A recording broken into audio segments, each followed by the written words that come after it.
Hi hello friends, இன்றைக்கி நம்ம ஹோட்டலில் மட்டுமே சாப்பிட்ருந்த க்ரீன் மின்ட் சட்னி இருக்கும் இல்லையா, தந்தூரி அண்ட் கபாப் கூடலாம் சர்வ் பண்ணியிருப்பாங்க. அதை வீட்லேயே ஈஸியாக எப்படி செய்யலாம் அப்படின்னு நம்ம பார்க்க போகிறோம். வாங்க பார்க்கலாம்.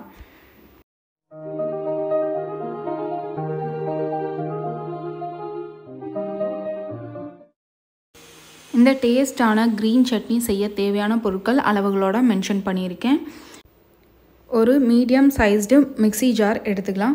இதில் கழுவி சுத்தம் பண்ணி கட் பண்ணி வச்ச கொத்தமல்லியை சேர்த்துக்கலாம். இதோட அரை கைப்பிடி அளவுக்கான புதினாவை சேர்த்துக்க போகிறோம்.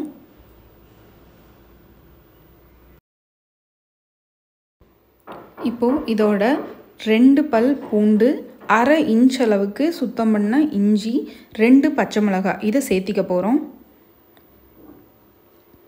இதோட 1 டீஸ்பூன் அளவுக்கு சாட் மசாலா சேர்த்திக்கலாம்.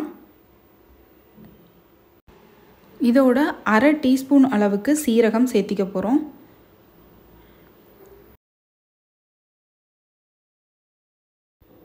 இதோட புளிப்பு டேஸ்ட்டுக்காக 1 டீஸ்பூன் அளவுக்கு லெமன் ஜூஸ் நம்ம சேர்த்திக்க போகிறோம். லெமன் ஜூஸில் சீட்ஸ் எதுவுமே இல்லாமல் நீக்கி வெறும் ஜூஸ் மட்டும் சேர்த்திக்கலாம்.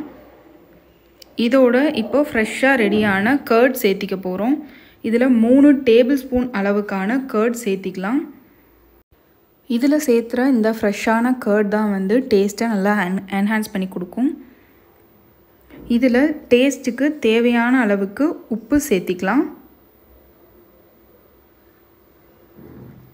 சேர்த்திட்டு இதையெல்லாம் நம்ம தண்ணி சேர்க்காமல் ஒரு தடவை அரைச்சி எடுத்துக்க போகிறோம். இப்போது அரைச்சி எடுத்தாச்சு பாருங்கள். இதுக்கப்புறமா இதில் கொஞ்சமாக தண்ணி ஆட் பண்ணி மறுபடியும் அரைச்சி எடுக்க போகிறோம். இப்போது ஓரளவுக்கு பேஸ்ட்டாக ஆயிடுச்சு. இன்னும் இது நல்லா ஃபைன் பேஸ்ட் ஆகிற அளவுக்கு நல்லா அரைச்சி எடுத்துக்கலாம்.